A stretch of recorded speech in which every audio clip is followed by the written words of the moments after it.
गुरुर्ब्रह्मा गुरुर्विष्णु गुरुर्देवो महेश्वर गुरु साक्षात् परं ब्रह्म तस्मै श्री गुरवे नमः। ओम भद्रन्नो पिवातय मनः।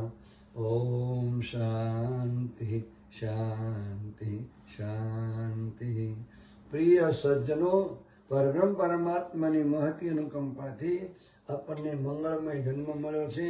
મંગળમય જન્મની અંદર પરમાત્માના પદને પ્રાપ્ત કરવાને માટે જીવ શાસ્ત્રકારો કહે છે જ્ઞાનની જરૂર પડે અને જ્ઞાન પ્રાપ્ત કરવા માટે આજે ગુરુ પૂર્ણિમા છે। આખા વિશ્વની અંદર જે પરંપરાની અંદર જ્ઞાનને માનવાવાળા છે એ પોતાના ગુરુના ચરણનું પૂજન કરી અને ગુરુ કૃપા દ્વારા એ જ્ઞાન પ્રાપ્ત કરવા માટે પુરુષાર્થ કરે છે, આશીર્વાદ મેળવે છે।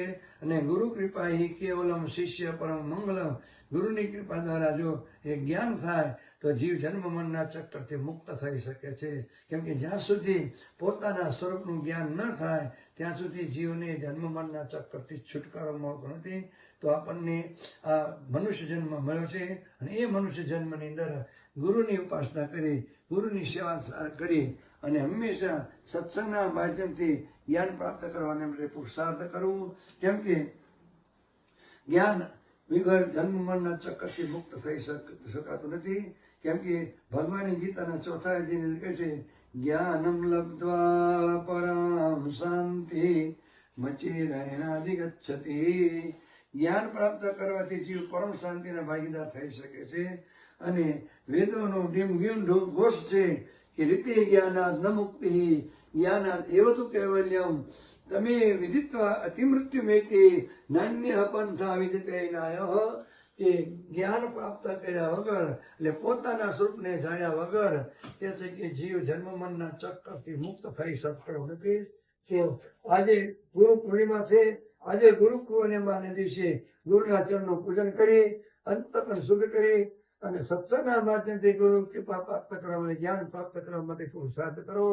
તન મન ધનથી ગુરુની સેવા કરી અને સાચા સુખના ભાગીદાર કરવાને માટે પુરુષાર્થ કરો। પરમાત્મા તમને શક્તિ સંપન્ન બનાવે એવી પરમાત્માની પાસે પ્રાર્થના કરીએ કે સર્વત્ર સુખીના સંતો, સર્વે સંતો નિરામયા, સર્વે ભદ્રાણી પશ્યન્તુ મા કશ્ચિત દુઃખ ભાગ ભવેત। ઓમ શાંતિ શાંતિ શાંતિ। પવિત્ર ગુરુ પૂર્ણિમાના પાવન અવસરે ડભોઈ તાલુકાના ચાણોદ ખાતે આવેલા માધવાનંદ આશ્રમમાં વહેલી સવારથી જ શ્રદ્ધાળુઓનું ઘોડાપુર ઉમટી પડ્યું હતું।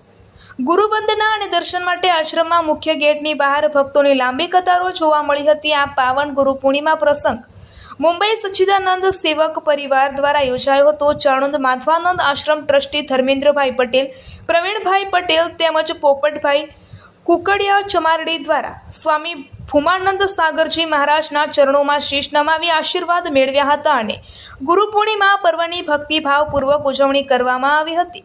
ગુરુ પૂર્ણિમા નિમિત્તે સમગ્ર લોકોને યુકેથી આશીર્વાદ આપ્યા હતા। સમગ્ર ભક્તોને 1008 મહામંડલેશ્વર પરમ પૂજ્ય વેદાંતાચાર્ય સ્વામી જગદીશાનંદ સાગરજી મહારાજ દ્વારા જણાવાયું હતું કે સમગ્ર ભારતમાં ઋષિ મુનિઓની ધર્મ અને સંસ્કૃતિની પરંપરા મુજબ આ મહાન ઉત્સવ ઉજવાઈ રહ્યો છે। આપણા ધર્મની પરંપરાથી લોકોમાંથી વ્યસનો અને અંધશ્રદ્ધા દૂર થાય તે જરૂરી છે। સમાજમાં ભાઈચારો અને એકતા જળવાય, શિક્ષણનો વ્યાપ વધે અને પર્યાવરણની રક્ષા માટે મોટા પાયે વૃક્ષારોપણ થાય એ જ સાચો સંદેશ છે। તેમણે ઉમેર્યું હતું કે એકતા એ જ આપણા દેશનું મૂળ શાસન અને વિકાસનો પાયો છે। સમગ્ર ભારતવાસીઓ મારા ભાઈ બહેન છે એ સૂત્રને આપણે કાયમ સાર્થક કરીએ અને એક થઈને આપણે સંસ્કૃતિને વિશ્વ સ્તરે આગળ વધારીએ। સચ્ચિદાનંદ માધવાનંદ શ્રી ધૂન બોલાવી હતી અને નારી શક્તિના જયઘોષ સાથે વિશ્વ કલ્યાણની પ્રાર્થના કરવામાં આવી હતી। આ ગુરુ પૂર્ણિમા મહોત્સવ મુંબઈ સચ્ચિદાનંદ સેવક પરિવાર દ્વારા ધામધૂમથી ચાણોદ મુકામે યોજાયો હતો। ગુરુજીના ચરણોમાં કોટી કોટી વંદન કરીને આશીર્વાદ પ્રાપ્ત કર્યા હતા।